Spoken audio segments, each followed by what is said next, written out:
Stay in the kitchen. Your job is to manage the inventory, not that." The voice, sharp and cold as chipped ice, sliced through the quiet hum. Anya didn't flinch, a stillness she had perfected over 6 months in the Finch household. She remained on the floor, a small island of calm in the vast, echoing sea of the marble-floored living room. Her knees were pressed against the plush fibers of a Persian rug that cost more than her car. In front of her sat Leo. Leo Finch, age 6, was a boy made of tightly wound springs. His world was a cacophony of overwhelming sensations, and most days he lived in a state of silent, vibrating tension. His therapists called him nonverbal, anxious, profoundly autistic. His parents called him a challenge. Anya just called him Leo. In her hands, she held a set of textured flashcards. They were her own creation, crafted late at night in her small room over the garage. Not glossy, printed images, but squares of thick cardboard brought to life. One held a patch of soft, fuzzy felt in the shape of a peach. Another had a rough, grainy surface of glued sand to represent a beach. Leo's small, pale hand, usually clenched into a fist, was open, his fingers hovering over a card depicting an apple, its surface a smooth, cool piece of red velvet. Before the interruption, Leo had been on the verge of a storm. A siren wailing 3 blocks away had set his teeth on edge, his body rocking with a rhythm of distress. But Anya had simply joined him on the floor, laid out the cards, and begun to hum. It wasn't a song, not a melody one could name. It was a low, resonant sound, a single, unwavering note that seemed to absorb the anxiety from the air. Under the shield of that sound, Leo's rocking had slowed, his fists had uncurled, and his focus had narrowed to the small, tactile world she offered. Now that world was shattered. Alistair Finch stood in the grand archway that separated the living area from the main hall. He was a man tailored in charcoal gray, his posture as rigid as the architectural lines of his home. A phone was pressed to his ear, but his eyes, a chilly, dismissive blue, were fixed on her. He had ended his call just to issue the command. The word he'd used, that hung in the air, a vague and insulting gesture at the quiet miracle taking place on his floor. To him, this wasn't a connection. It wasn't healing. It was a line being crossed, a disruption in the carefully managed ecosystem of his home where every person had a function and hers was not this. Anya slowly raised her eyes to meet his. There was no defiance in her gaze, only a deep, weary patience. She had seen that look on a dozen other faces in a dozen other homes. It was the look of someone who saw her uniform, not her humanity. Who saw a maid, a functionary, an object paid to perform tasks, polishing silver, stocking pantries, remaining invisible. Her presence on the floor at eye level with his son had made her visible, and that was the cardinal sin. She gave a single, almost imperceptible nod. She didn't scramble to her feet. She didn't snatch the cards away from the boy whose entire being was now tensing again at the shift in the room's energy. Instead, she gently pushed the velvet apple card a little closer to him, a silent offering. Then, with a grace that felt like its own form of rebellion, she rose. Her joints protested quietly as she walked away, leaving the small circle of warmth behind her. She didn't look back, but she could feel the change. She could feel Leo's stillness breaking, the hum in the air replaced by the oppressive, ringing silence of a room too large and too empty. She could feel Alistair's gaze on her back, a physical weight of disapproval before he turned his attention back to his world of mergers and acquisitions, the small domestic disturbance already forgotten. Would you endure this? To have a moment of pure human connection dismissed as a mess, a task not on your list? In the kitchen, the world was stainless steel and gleaming white quartz. It was a room of stark angles and cold surfaces, a place of order and function. Her place. She ran a hand over the cool countertop, her reflection looking back at her, distorted and faint. She was the ghost that kept the house running, the silent engine below decks. Her job was to manage the inventory, to make sure there was always oat milk for Helene, sparkling water for Alistair, and the gluten-free crackers for Leo's twin sister, Maya. Her job was not to calm the storm inside the little boy who felt everything too much. But as she stood there, the distant sound of Leo's renewed, agitated rocking began to echo from the other room. And Anya knew, with a certainty that settled deep in her bones that no amount of inventory management was going to fix what was truly broken in this house. A week later, the house is no longer a quiet cavern of tension. It is a stage. Helene Finch is hosting a luncheon for the board of a children's charity she nominally chairs. Sunlight streams through the floor-to-ceiling windows, glinting off crystal glasses and the forced, bright smiles of a dozen women in silk dresses. Anya moves through the periphery, a silent shadow in her simple black uniform, refilling glasses with practiced invisibility. Leo is present. This is a recent, therapist-mandated initiative, structured social exposure. He is seated on a small chair in the corner of the room, clutching a hard plastic toy dinosaur. His twin sister, Maya, flits through the crowd like a butterfly, perfectly at ease, while Leo seems to be shrinking, his shoulders inching toward his ears. The high-pitched laughter and the clinking of silverware are, to him, like nails on a chalkboard. "He's having a difficult day," one of the women remarks to Helene, her voice dripping with the kind of pity that feels more like judgment. Helene's smile tightens. "It comes and goes. We have the best therapists money can buy, of course. Dr. Shaw is a miracle worker." She says it with the polished confidence of someone reciting a press release. Anya, offering a tray of canapés, sees what Helene does not. She sees the rapid, shallow rhythm of Leo's breathing. She sees his knuckles, white from gripping the dinosaur. He is a balloon being inflated to its bursting point. As she passes his corner, she does something she knows is a risk. From the pocket of her apron, she discreetly pulls out a small, folded piece of fabric, a soft, worn scarf of faded lilac cotton. It carries the faint, clean scent of lavender from the satchel she keeps it with. She doesn't hand it to him. She simply leaves it on the edge of a side table, a few feet from his chair, before melting back into the flow of the party. For a moment, nothing happens. Then Leo's head turns. His gaze, usually unfocused and distant, locks onto the small splash of color. He slowly puts down the dinosaur. He inches his chair closer, then reaches out a tentative hand and touches the fabric. His fingers explore the soft texture. He lifts it, bringing it closer to his face, and takes a deep, shuddering breath. The tension in his small body visibly releases, his shoulders dropping an inch. He clutches the scarf to his chest, a lifeline in a hostile sea. This is the first time the symbol of her care has been offered and he has accepted. The moment of peace is fleeting. Helene, mid-anecdote, spots him. Her eyes narrow. She excuses herself and strides across the room. She doesn't speak to Leo. She plucks the scarf from his hands as if it were something unclean. Leo makes a small, wounded sound, his hands grasping at the empty air.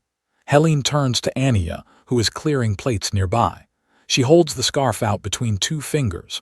Her voice is low, but it cuts through the ambient chatter like a razor. "I believe I told you to keep your personal items to yourself." The dozen women in silk fall silent, their eyes flicking between the billionaire's wife and the maid. It is a moment of pure, theater-level humiliation. Anya feels the heat rise in her cheeks, but her expression remains a mask of polite neutrality. She takes the scarf, her fingers brushing against Helene's, and murmurs a quiet, "My apologies, Mrs. Finch." She turns and walks toward the kitchen, the soft fabric clutched in her hand. The gazes of the guests feel like physical blows against her back. Would you tolerate this? To have your act of compassion treated like an infestation, to be corrected like a child in front of an audience. As the kitchen doors swing shut behind her, the sound of Helene's bright, forced laughter resumes, the incident already relegated to a mere footnote, a brief and amusing assertion of household authority.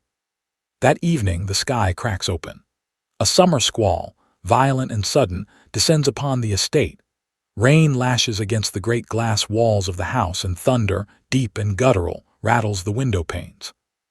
Inside, the carefully controlled environment of the Finch home fractures.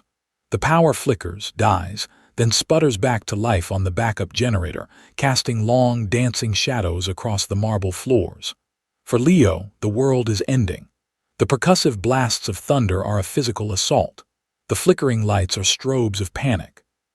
He is in the upstairs playroom, and his meltdown begins not with a whimper, but with a full-throated scream of primal terror. Alastair and Helene rush to his side. They are armed with their protocol, a laminated binder compiled by Dr. Shaw titled De-Escalation Strategies for Sensory Overload Events. Alastair's voice is firm, reciting from the script. Leo, you are safe. This is a temporary auditory event. Let's try our deep pressure holds. He and Helene attempt to enact step 1, a calming compression hug. But to Leo, it is not a hug, it is a cage. He thrashes against their grip, his screams tearing at the fabric of the night. The binder is useless. Their authority is meaningless.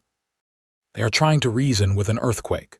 The protocol, the expensive advice, the entire system they have built to manage their son's condition, it all crumbles in the face of the storm, both outside and within the small boy. Anya hears the screams from the kitchen, where she has been preparing a late meal for the family. The sound twists something deep inside her. Every instinct tells her to stay put, to remain in her designated zone, to not cross the line that had been so brutally drawn that afternoon. But the sound of Leo's raw, unfiltered pain is a siren's call she cannot ignore. She ascends the back staircase, her footsteps silent on the runner. She stops at the threshold of the playroom, a silent observer in the doorway. The scene is one of controlled chaos. Helene's face is pale with distress, her hair disheveled. Alastair's jaw is tight with a frustration that borders on rage, the fury of a powerful man confronting a problem he cannot solve, a variable he cannot control. He sees her then. His eyes, wild with desperation, lock with hers. The mask of the CEO is gone. All that remains is a terrified father. And in that moment of utter helplessness, the rules collapse. The hierarchy evaporates. All that matters is the screaming child. Do something, he barks. It is not a request. It is a plea, a command, an abdication. He is handing her the reins because his own have snapped. He has no other choice. This is the moment the conflict becomes hers. She can no longer retreat, no longer just observe. The door has been thrown open, and she knows that if she steps through it, nothing in this house will ever be the same. Anya does not rush in. She takes a slow, deliberate breath, letting the chaotic energy of the room wash over her without letting it inside. She enters the playroom and kneels on the floor, about 10 feet away from the struggling family, making herself small and unthreatening. She does not look at Alastair or Helene. Her entire focus is on Leo. She begins to hum. It is the same low, single note from the week before, a sound that seems to emanate from the very center of the earth. It is a sound of stillness, of continuity. It is not loud enough to compete with the thunder, but it is constant, a tonal anchor in the swirling sea of noise. Leo's frantic struggles do not stop, but the pitch of his screaming changes, a flicker of awareness in his terrified eyes. He knows that sound. Slowly, Anya takes the lavender scarf from her apron pocket. She doesn't offer it to him. Instead, she begins to fold it. Her movements are methodical, precise, and rhythmic. She folds it into a neat square. She unfolds it. She smooths it out on the carpet. She folds it into a triangle, unfolds it. Over and over, her hands create a predictable, soothing pattern. The combination of the steady hum and the silent, rhythmic motion cuts through the static of Leo's panic. His screams begin to subside, replaced by ragged, hitching sobs. He stops fighting his parents' grip, his body going limp. Alastair and Helene, confused, slowly release him. Leo remains on the floor, his eyes now fixed on Anya's hands. A new nanny, a young woman named Clara hired to help with Maya, has been standing in the hallway, drawn by the commotion. She watches the scene unfold, her expression a mixture of awe and disbelief. She has seen the therapists with their charts and their tools. She has seen the parents with their binder. She has never seen this. She catches Alastair's eye and gives a small, almost imperceptible shake of her head, a silent testament to the fact that she is witnessing something the official rulebook could never teach. Anya continues her quiet ritual for another full minute, until the only sounds in the room are the rain on the window, Leo's soft cries, and her own steady hum. Finally, she lays the fully unfolded scarf on the floor between them. She doesn't push it closer. She waits. Leo, crawling on his hands and knees, slowly makes his way across the carpet. He reaches the scarf, touches it, then pulls it into his arms, burying his face in the soft, lavender-scented fabric. His crying subsides completely. The storm inside has passed. Alastair and Helene stand frozen, looking from their son, now cocooned in an object of comfort, to the woman kneeling on the floor. Anya's quiet competence has just dismantled their entire understanding of their son's needs. She hasn't performed a miracle. She has simply spoken a language they never learned, a language of patience, of sensory truth, of unconditional presence. And in the stunned silence of the playroom, the power in the house has begun its tectonic shift. In the days that follow the storm, a new and fragile routine takes root. It is unspoken, unacknowledged by Alistair and Helene, but it is as real and binding as any written rule. Anya now carries the lavender scarf in her apron pocket at all times. She doesn't offer it directly to Leo, but she has a habit of leaving it in places she knows he will be, draped over the arm of a sofa in the sunroom, resting on the edge of his play table, folded neatly at the foot of his bed. It becomes a form of communication. When Leo feels overwhelmed, he seeks it out. When he feels calm and wants her near, he will find the scarf and bring it to her, dropping it at her feet as she dusts or sorts laundry. It is his way of asking for the hum, and she will always oblige, pausing her work to give him a few minutes of the quiet, resonant sound that recenters his world. Their bond deepens in these stolen moments of silent understanding. One afternoon, Alistair is in his home office, a glass-walled cube that overlooks the sprawling back garden. He is on a conference call, negotiating the finer points of a hostile takeover, his voice a low, predatory murmur. His attention drifts to the lawn outside. Anya is there with Leo, ostensibly to watch him as he plays on the swing set, a task the new nanny, Clara, usually performs. But they are not on the swings. They are sitting in the grass, and Anya has her flashcards spread out between them. Alistair watches, a frown creasing his brow. He sees Anya hold up a card. This one has a small, fluffy white feather glued to it. She says nothing. She just holds it. Leo looks at it, then glances up at a small bird perched on a branch of a nearby oak tree. He points a finger at the bird, then back at the feather. Anya smiles. She hums her note, a quiet vibration of approval, and then Alistair hears it, faint but clear through the thick glass of his office. A sound from his son. It's not a word. It's a soft two-note chirp, a perfect imitation of the bird in the tree. Leo looks at Anya, a look of proud accomplishment on his face, and she gently taps his hand in praise. The executive on the other end of Alistair's call is saying something about quarterly projections. Alistair doesn't hear him. He is frozen, staring at the scene on the lawn. He has spent hundreds of thousands of dollars on speech therapists, on auditory integration specialists, on every expert the world has to offer. They have produced nothing but reports filled with jargon and failure. And the maid, with a feather and a hum, has just elicited the first intentional, communicative sound his son has made in over a year. He feels a strange, unsettling mixture of emotions, astonishment, confusion, and a sharp, unfamiliar pang of something that might be shame. The quiet power Anya holds is no longer deniable. It is right there, on his lawn, speaking a language he has paid a fortune to hear, and still does not understand. The chirp is a crack in the foundation of Alistair's worldview, but a man like Alistair Finch does not allow his foundations to crumble. He reinforces them. He finds new logic, better materials, more sophisticated explanations to patch the cracks. He cannot accept that the answer to his most complex and painful problem could be so simple, so inexpensive. To do so would be to admit that his power, his wealth, and his intellect are, in this one crucial area, utterly useless. His trap is his pride. It's a beautifully constructed cage of logic and rationalization. The following week, Dr. Shaw arrives for her bi-weekly session. Before she even sees Leo, Alistair pulls her into his office. He describes the chirp. He describes the increasing periods of calm. He is careful, however, in how he frames the narrative. "Your new sensory integration protocols are clearly having an effect," he says, leading the witness. "We're seeing breakthroughs. Small ones, but they're there." Dr. Shaw, a woman whose professional confidence is directly tied to her exorbitant fees, readily agrees. "Of course, it's a cumulative process. We are building new neural pathways. It takes time for the foundational work to manifest in observable behaviors." Anya's role is discussed. Alistair describes her as a positive environmental variable. he says. The maid, Anya, seems to have a naturally calming demeanor. I've encouraged her to maintain a placid presence around him. It seems to help regulate his nervous system, creating a better baseline for your work to be effective. He has taken Anya's active, intentional, and deeply personal connection and reduced it to a passive function. She is no longer a person engaging with his son. She is a piece of furniture that happens to have a soothing effect, like a white noise machine or a weighted blanket.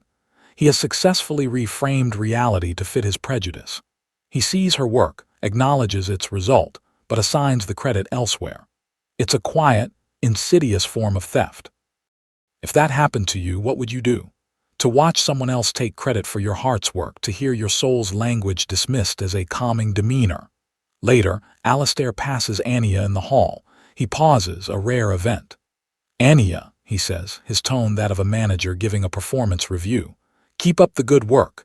Your quiet attitude is proving beneficial. Dr. Shaw is very pleased with the progress. He gives a curt nod and walks away, leaving her standing in the hallway. He believes he has given her a compliment, but what she hears is a confirmation of her own erasure. He has seen the truth and has chosen to build a more convenient story right on top of it. The trap isn't just for him anymore. He's trying to lock her inside it too, defining her contribution in a way that keeps her firmly in her place, a helpful tool in the hands of the real experts. Dr. Shaw is not a fool. During her session with Leo, she sees more than just the results of her own work. She sees Leo, who is supposed to be engaging with her therapeutic toys, repeatedly glance toward the door, as if waiting for someone. She notices a lilac-colored scarf tucked under the cushion of his favorite armchair. When she tries to engage him in a vocal exercise, he remains silent, but she hears him, under his breath, humming a single low note. She recognizes a pattern she has seen before, transference of attachment.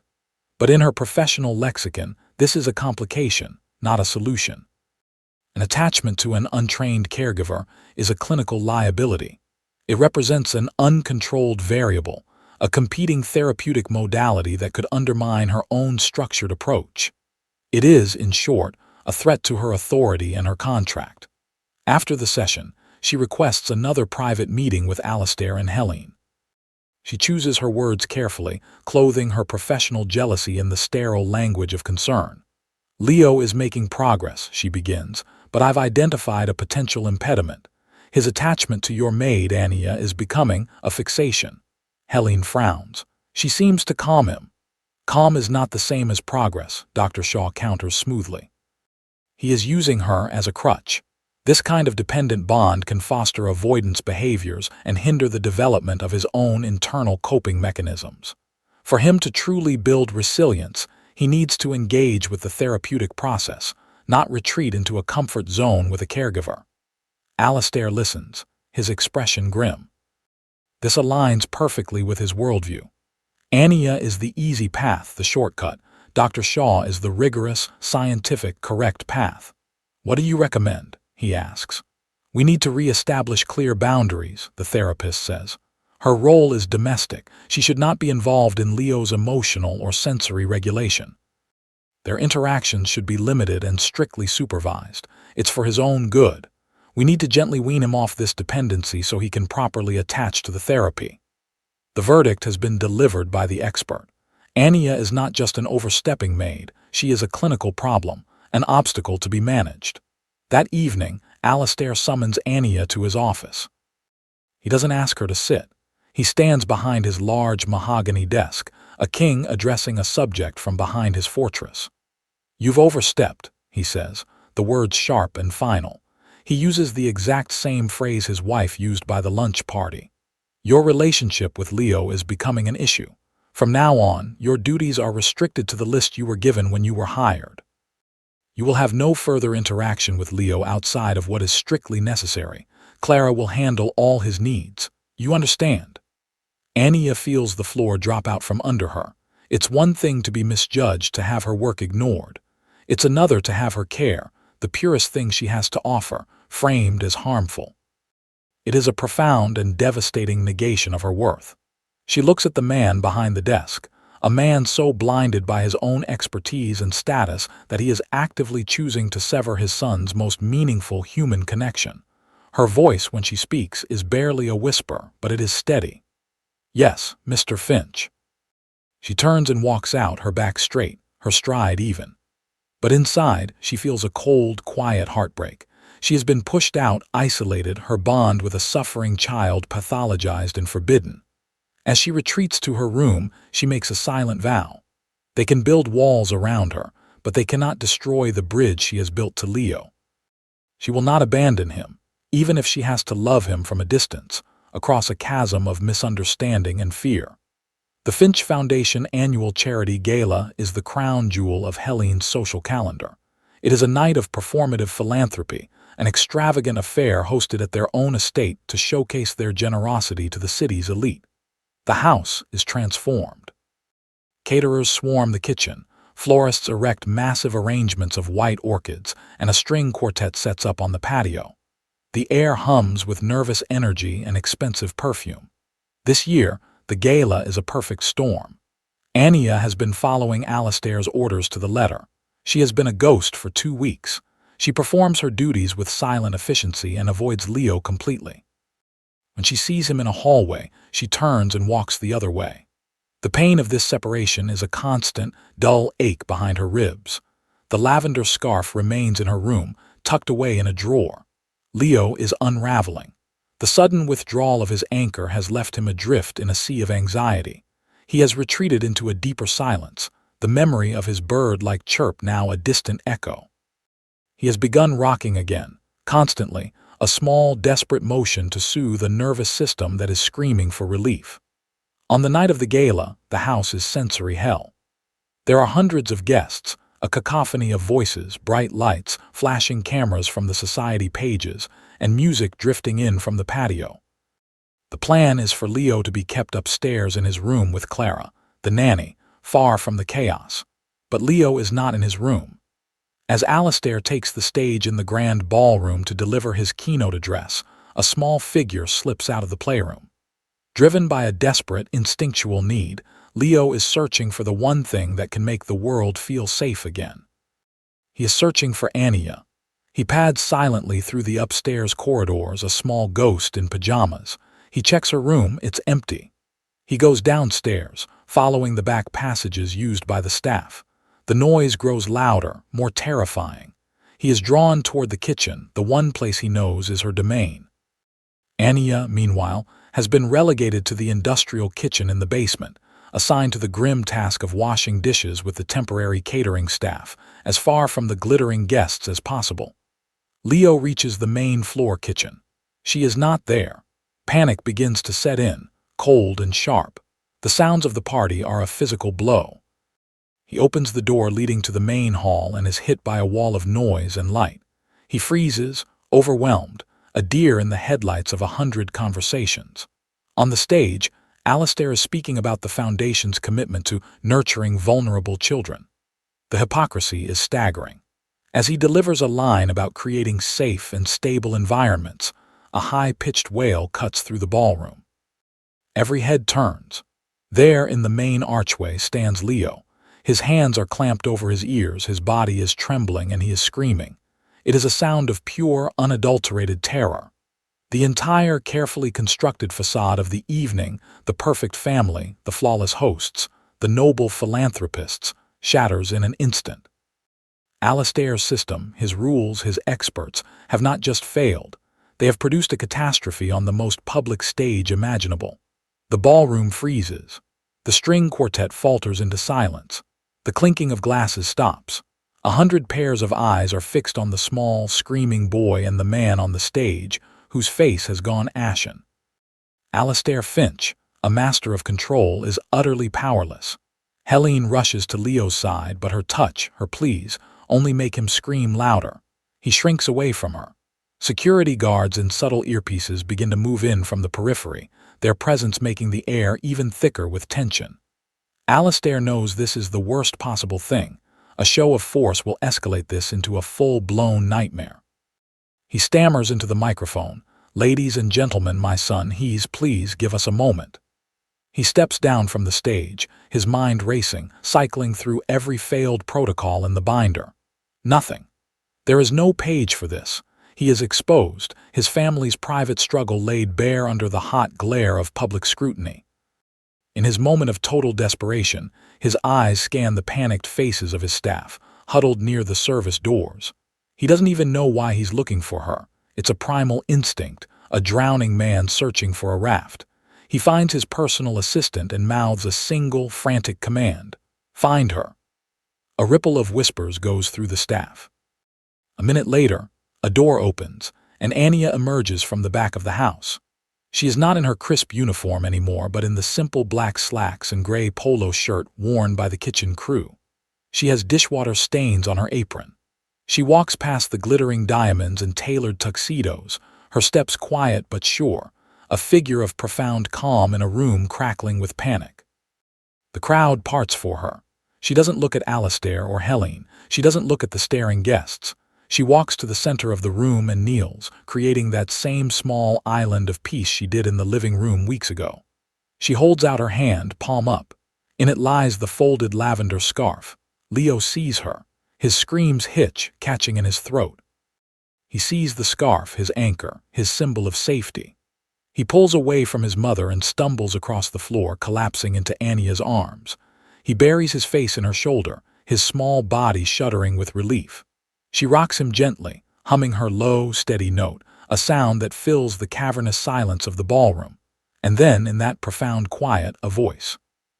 Small but clear as a bell. Anya. The word hangs in the air, a shocking, impossible miracle. Leo lifts his head from her shoulder, his eyes wide and lucid, and looks at her. He said her name. His first word. A collective gasp ripples through the crowd. Alistair stands frozen, the microphone forgotten in his hand. The truth hits him with the force of a physical blow. He had banished the one person who could reach his son.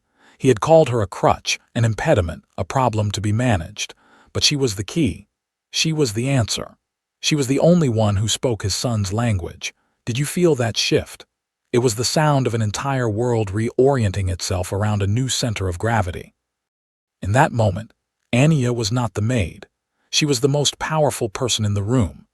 And Alistair Finch, for the first time in his life, knew what it was to be truly, utterly, and publicly wrong.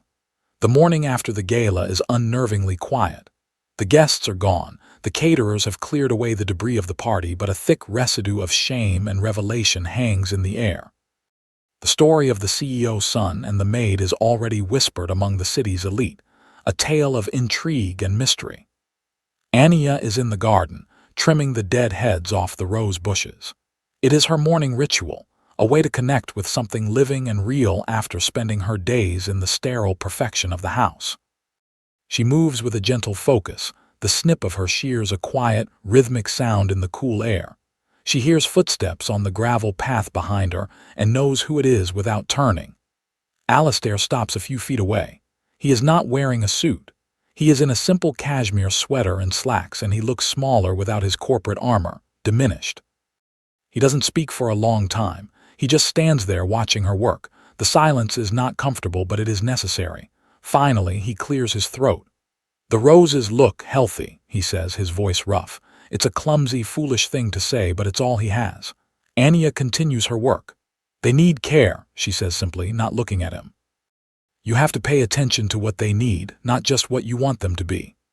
The words are about the flowers, but they are also not about the flowers at all. Alistair takes another step closer. "I was wrong," he says. "The admission is stark, stripped of any excuse. Everything I did, my plans, the doctors, all of it was wrong. I drove you away and I almost lost him." His voice cracks on the last few words. This is the moment. Anya could ask for anything. A raise, a promotion, a new title. She could demand an apology in front of the entire staff. She could hold his shame over him like a sword, but she chooses a different path. She chooses soft justice. She puts down her shears and turns to face him, her eyes clear and steady. She sees not a powerful CEO, but a broken father. What does real justice look like here, she thinks, not retribution, restoration. "I don't know what to do," he confesses, his gaze fixed on the ground. "I don't know how to reach him. You do. Please, can you show me?" Anya doesn't list demands. She gives him an instruction, a first step on a new path. He doesn't need you to fix him, Mr. Finch, she says, her voice gentle but firm. He needs you to see him, that's all. The rest will follow. She gestures to a small stone bench under the oak tree. Go and sit with him, don't talk. Don't try to make him do anything, just be there. Let him show you his world. This is her request, not for herself but for his son. She is not asking to be elevated. She is asking him to lower himself, to come down to the floor, to enter the quiet, sensory world where his son lives. It is a restitution that costs him nothing in money and everything in ego. Alistair looks at her, a flicker of his old, authoritative skepticism in his eyes, but it is quickly replaced by a desperate, dawning humility. He gives a slow, solemn nod. The lesson has begun. The systemic change that occurs in the Finch household is not written in a memo or announced in a meeting. It happens quietly, organically, and it begins with the dismantling of an old system, the binder. That afternoon, Alistair takes the laminated guide of de-escalation protocols, the one compiled by Dr. Shaw, and drops it into the recycling bin. It is a quiet, symbolic execution. The new system has no name. It is simply a new way of being. Following Anya's instruction, Alistair goes to the playroom. Leo is on the floor, lining up his plastic dinosaurs. Alistair doesn't announce himself. He just sits on the floor a few feet away, leaning against the wall, and says nothing. He simply watches. For 20 minutes, Leo ignores him. Alistair fights every instinct in his body, the urge to manage, to direct, to engage, to prompt. He forces himself to be still, to be present, to just be. It is one of the hardest things he has ever had to do. Then, Leo picks up a small, red triceratops. He crawls over to his father and places the dinosaur on his knee. He looks up at Alistair, his expression unreadable. Alistair doesn't praise him. He doesn't ask what it means. He remembers Anya's words, let him show you. He simply accepts the offering, holding the small plastic toy in his hand. Leo goes back to his other dinosaurs. A bridge has been crossed. The next day, Anya finds Alistair on the floor with Leo again. This time, the textured flashcards are between them. He is holding up the one with the rough, sandy patch. He isn't speaking. He is humming. It's a clumsy, tuneless imitation of Anya's sound, but it is there. It is an effort. It is him, learning. The named policy that changes is the family schedule. Alistair cancels his morning meetings for the rest of the week. Helene postpones her charity lunches. Their new Leo protocol is not a set of rules for managing a crisis, but a daily habit of quiet presence. Anya becomes less of a caregiver and more of a guide, a translator. He likes the pressure of the weighted blanket when he watches his tablet, she explains to Helene one day, but only for 15 minutes. After that, it makes him feel trapped. She teaches Alistair about the flashcards. It's not just about what they are, she says, showing him the velvet apple. It's about how they feel. This one is soft, like a whisper. The sand is loud. Let him choose the volume. The resistance to this new way doesn't vanish overnight. There are days of frustration, of missed cues and parental impatience, but the path has been opened. The system of the family, once rigid, hierarchical, and reliant on outside experts, is becoming fluid, patient, and guided by the quiet wisdom of the person they once saw as the least important. Anya isn't just healing a child. She is healing a family by teaching them a new language, the language of paying attention. Anya's personal healing comes not in a grand gesture of apology, but in a small, unexpected moment of connection. A few weeks into the family's new rhythm, Helene finds her in the laundry room, folding a basket of warm towels. Helene hesitates in the doorway, an awkwardness about her that Anya has never seen before. I wanted to ask you something, Helene begins, her voice softer than usual. She walks into the room, picking up a towel and folding it with clumsy, unpracticed movements.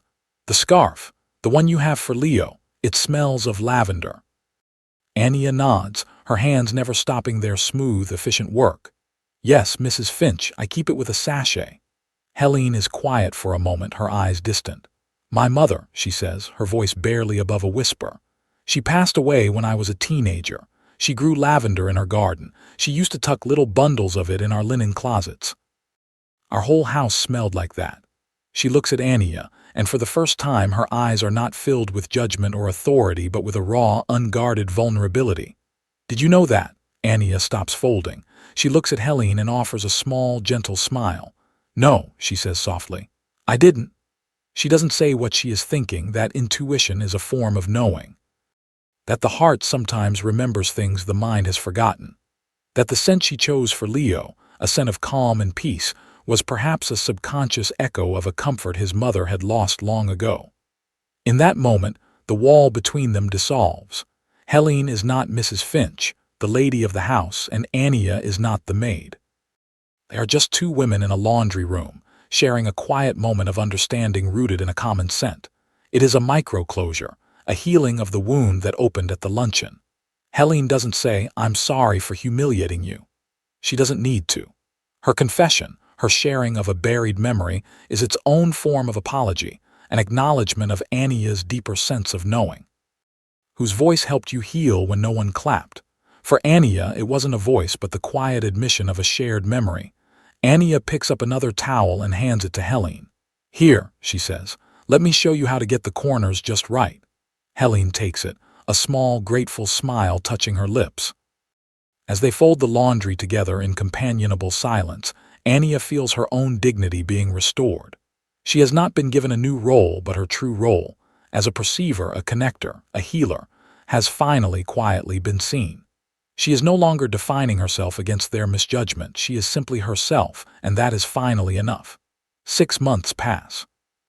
The transformation in Leo is remarkable. He is not cured, that was never the point, but he is present. He speaks in short, declarative sentences. He navigates the world with a confidence that was unimaginable a year ago. The story of his breakthrough at the gala and the quiet maid at its center has become a piece of local lore. Alistair and Helene, changed by their journey, decide to act. They leverage their considerable wealth and influence not for another glittering party, but for something real. They announce the founding of the Finch Center for Neurodivergent Children, a community space designed from the ground up to be a sensory-friendly haven for kids like Leo. During a press conference in their living room, the same room where Anya was once told to stay in the kitchen, Alistair makes the announcement. At the end of his speech, he says, "This center was inspired by our own journey, but it will not be designed by us. The lead consultant on its design, its philosophy, and its core principles will be the person who taught us everything we now know about connection and empathy." Miss Anya rose. He turns and gestures to Anya, who is seated in the front row, not in a uniform but in a simple, elegant blue dress. The reporters turn, cameras flashing, capturing the image of the woman who was once a ghost, now brought into the light. Later, Anya meets with the Finches to discuss the role. They offer her a generous salary, a title, an office. The recognition is specific and focused entirely on her unique competence. "Your insight is what matters," Alistair says. "We want you to build this place from the heart out." Anya accepts, but with one non-negotiable condition. "I will do it," she says, "but I want the hiring committee for the staff to be made up of parents of neurodivergent children. They are the real experts. Their wisdom is just as valuable as any degree." Recognition done right. Agree. Anya ensures her own elevation is not an exception, but a precedent. She uses her newfound power not to solidify her own position, but to open the door for others like her, for the other quiet experts whose wisdom is so often overlooked. The Finches agree immediately. Her quiet act of sharing credit ensures the center will be built not just for a community, but by it. A door has opened, not just for her, but for a whole class of people who have been waiting to be seen. A year later, the Finch Center for Neurodivergent Children opens its doors. It is a masterpiece of thoughtful design. The lighting is soft and adjustable, the acoustics are muted, and every room has a quiet corner filled with tactile objects and comfortable seating. It is a physical manifestation of everything Anya taught the Finches about creating a world that fits the child, rather than forcing the child to fit the world. Anya walks through the sunlit halls on opening day, not as an employee but as a founder, a quiet architect. She is no longer on the Finch payroll. She now runs her own consulting practice, helping other families and institutions implement the same principles of patient, sensory-based connection. Leo, now 7 and chattering happily to his father, spots her from across the main activity room. He runs to her, his face lit up with a joyful smile.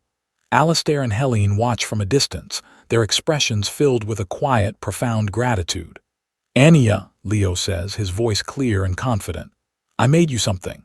He reaches into the pocket of his small jacket and pulls out a piece of fabric. It is a small, knitted scarf.